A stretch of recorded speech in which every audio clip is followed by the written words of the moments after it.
Bonjour et bienvenue sur The Spectrum Journée. Aujourd'hui, c'est Karine et aujourd'hui je vais vous parler d'un sujet vraiment essentiel dans le système CABAS, le développement du comportement verbal. Alors, quelle est la différence entre parler et communiquer? Ok, vous avez sans doute entendu votre enfant dire des mots, euh, cookie, voiture, ou même réciter l'alphabet, compter jusqu'à 20. Et c'est sûr, c'est impressionnant. Mais parfois, vous vous dites, bah, il y a quelque chose qui manque.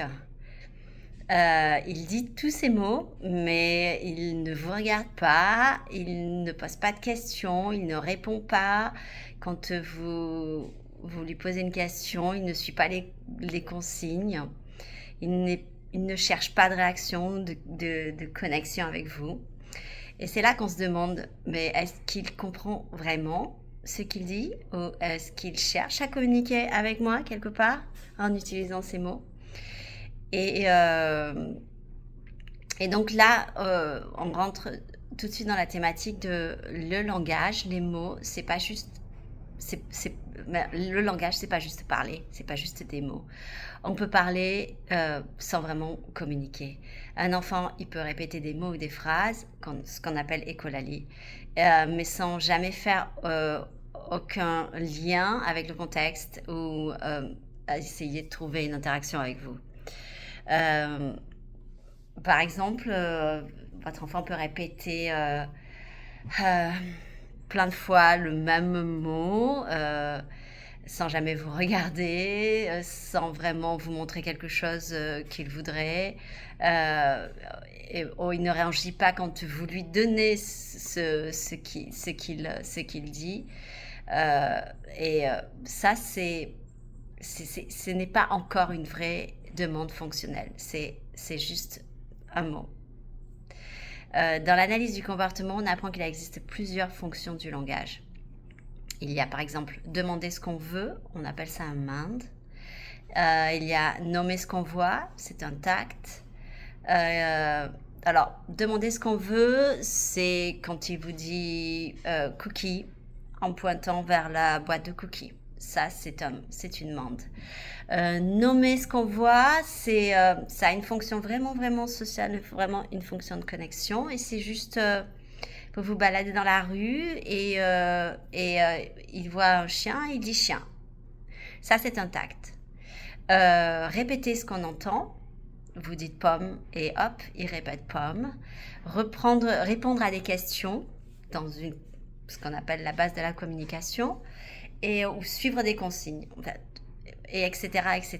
Donc, il y a plusieurs fonctions pour le langage. Et chez les enfants autistes, ces fonctions peuvent se développer de façon inégale ou dans un ordre totalement différent, ou parfois ne pas se développer du tout. Et on sent quelque chose est missing dans sa manière de communiquer.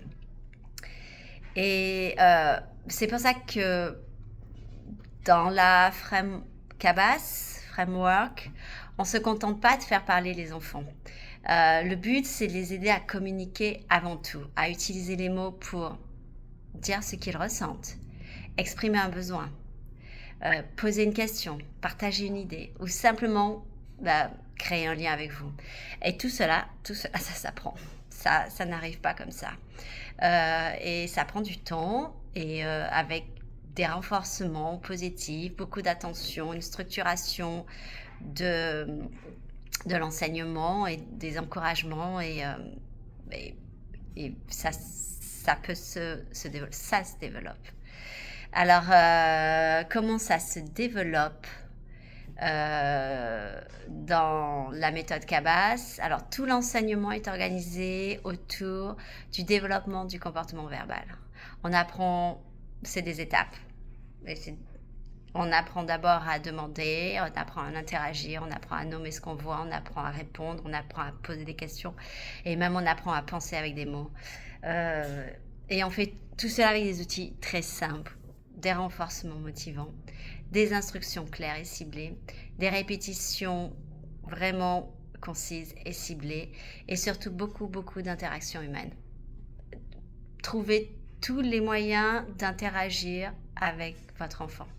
Tous les moyens sont possibles. Alors, comment savoir si un mot a une fonction communicative? Vous pouvez tout simplement vous poser ces questions. Est-ce que mon enfant utilise ce mot dans un contexte adapté? Est-ce qu'il le dit pour obtenir quelque chose? Est-ce qu'il attend une réponse? Est-ce qu'il cherche à interagir avec moi quand il utilise ce mot? S'il dit un mot pour agir sur son environnement et pour créer un échange, alors il communique. Et même s'il ne parle pas, il peut déjà communiquer avec un regard, avec un geste, avec un signe, avec un pictogramme. Le comportement verbal, ce n'est pas forcément oral. C'est la fonction qui est importante, c'est pas la forme.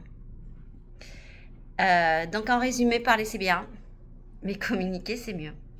Et mon objectif, c'est dans ce que je fais tous les jours, dans ma classe, c'est d'aider chaque enfant à développer un langage qui a du sens pour lui, mais aussi pour les autres, et qui a une visée communicative. Voilà. Vous pouvez, dites-moi dans vos commentaires, est-ce que votre enfant utilise certains mots sans interaction? Qu'est-ce qu'il communique avec des gestes, des regards, des cris?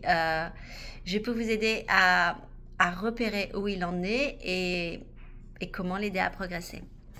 Vous pouvez vous abonner à The Spectrum Journée et on se retrouve très bientôt pour une prochaine vidéo sur... Enfin, ça ne sera pas une vidéo. Je vais vous partager un lien où je vais voir comment je vais pouvoir faire ça. Ça pour vous permettre d'évaluer où en est votre enfant dans son développement verbal. Ça va être un questionnaire sur le développement verbal avec des questions et en fonction du résultat, vous allez pouvoir voir ce qui est manquant et les formes communicatives qu'il faut travailler avec votre enfant. Voilà, juste pour vous dire à nouveau que vous n'avez pas besoin d'être spécialiste pour porter votre enfant, pour soutenir dans son développement. Et il faut juste que vous ayez les bonnes clés et comprendre ce qui se joue, ce qui se trame derrière. Et rappelez-vous, chaque mot devient magique quand il est compris, ressenti et partagé. Merci de m'avoir écouté et regardé.